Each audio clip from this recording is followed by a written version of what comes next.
Thanks, Cow. This is Big Shinsk here with the dummkopf Dutchman. Excuse me, sir. It's dummkopf Dutchman. Oh, sorry, sir. A few questions for you while you're training here.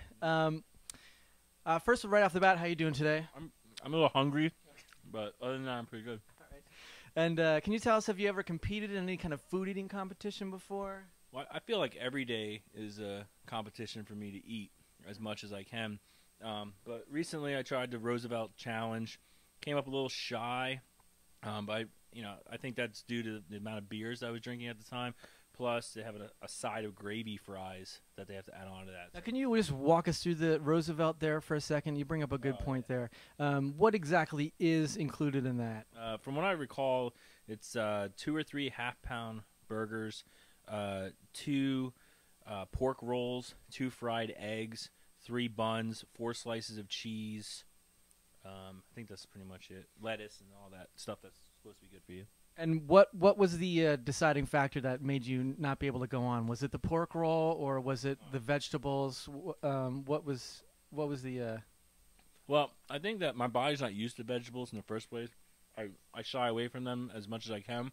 So I think it was trying to, like an antibody against them. But the beer was a lot for me to take. Actually, that brings up a good point I wanted to ask you about. There's a rumor going around that you are actually unable to burp. Is there any truth to this? Well, first of all, I didn't know this interview was going to get that personal.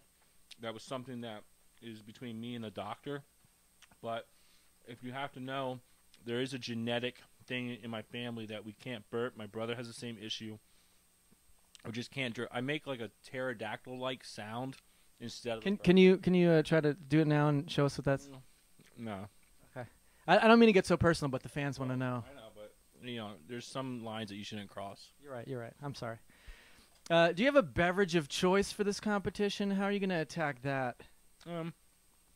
Excuse me. There's no need to excuse yourself in an eating competition. I think we'll go all natural. Go with the water on this. No carbonation because of my issue, my medical issue, because it is a medical issue. I understand. It's sensitive. I don't want any type of bubbles to be in there, so I'm going to go up with water. Now that brings up a good point because we know Kobayashi, the current world food eating champ, he likes overrated. Okay, well that's your opinion, but he likes to actually separate the dog from the bun and dip them both in water. Do you have any kind of similar technique? It's a good technique. I mean, Kobayashi, I believe, stole that from the Dutch. Pennsylvania Dutch used to do the same exact thing with pork and sauerkraut sandwiches. I do plan on separating the bun. I've done a lot of research on the Atlas burger. I've seen a lot of photographs, videos. I've read blogs on it. The size of the bun will definitely be a challenge that needs to be handled separately. Do you think that's the main concern for you going into this competition? I don't think the meat is going to be an issue. I think it's going to be again, my body getting over the vegetable aspect of it, but then also the rolls. Okay. And just take me through a typical day in your training here. Is training a constant thing for you, or do you kind of go up and down with it? Just like I feel I compete all the time, I feel like I train all the time. It's just my lifestyle. I just don't eat healthy. I eat a lot of dippy eggs in the morning, some gakis, as my mom would say.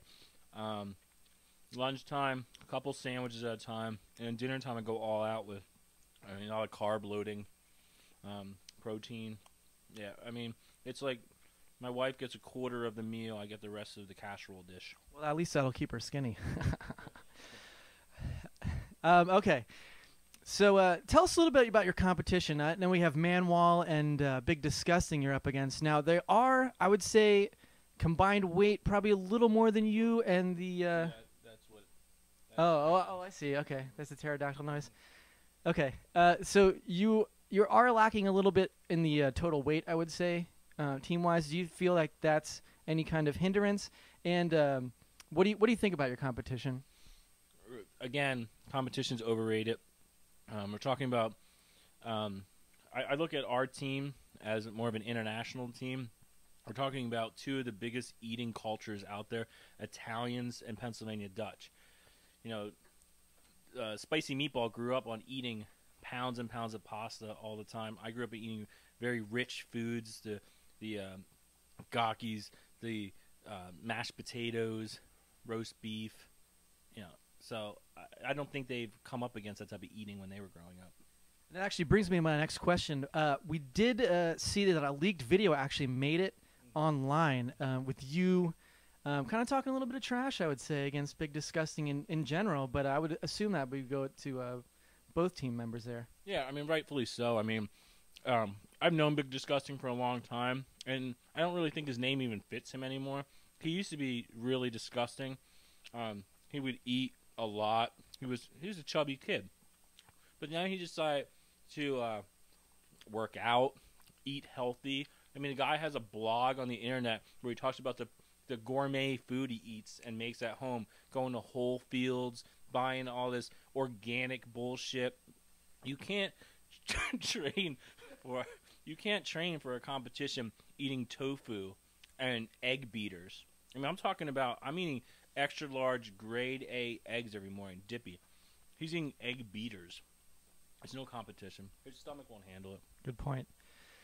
Okay, they say that the eating game is 75% mental, 25% gastrointestinal. How do you prepare mentally for a challenge like this? I've already started preparing for that. I do a lot of meditation. I've been known to do yoga a week to 2 weeks prior to the competition, just to get everything flexible and limber. Does that include your bowels? It does. I mean, they're always getting an intense workout. I mean, my wife usually says, "Why don't you just dump the meal down the toilet?" Because usually, you know, within instantly, I'm going to the bathroom for a number 2. Interesting. Okay, can you tell us a little about if you have a game plan and how your partner fits into that game plan? We work very well together, like a dance. We'll feed off of each other. Literally? We won't feed each other, but we'll know what each other's thinking. As of now, I am going to probably attack the burger first. I've heard it's a little dry. Plan on using a nice amount of condiments to kind of get that a bit more moist, if you will. And then I'm going to go after the roll. I'm going to go after the dipping in the water. I do have some fears I've read about of if you let the water soak too much in the bread that you might toss your cookies. So okay. There's always been a controversy on heavyweight eaters versus lightweight eaters. Your team seems to have both sides covered. Tell us your thoughts about that. I think we're well-rounded in that way. No pun intended. But you know, they just have a bunch of fat guys, and we have the best of both worlds. Okay, with me, I have food in my lifestyle all the time. I'm a big guy. I can down a lot. But then the Italian skinny side of spicy meatball, he's like a Kobayashi. He does, you know, his stomach is able to stretch more than mine. So I think we're definitely ahead of the game with those in that aspect. Okay, I'm just going to finish up with Vegas. Vegas has made Team Disgusting the odds-on favorite. Do you think that's justified? Not at all. They have no clue what's ahead of them. A lot of people are going to lose money if they... Do you have money on this competition? No comment. Well, I think that's it. I'll just say thank you for the interview, dummkopf Dutchman. And, Dummkopf. Sorry, the dummkopf Dutchman. And signing off, back to you, Noxucow. Hi, this is the dummkopf Dutchman, and you're watching Westside TV. Come on out to Clinton Station Diner on the 20th for the Westside Burger Challenge.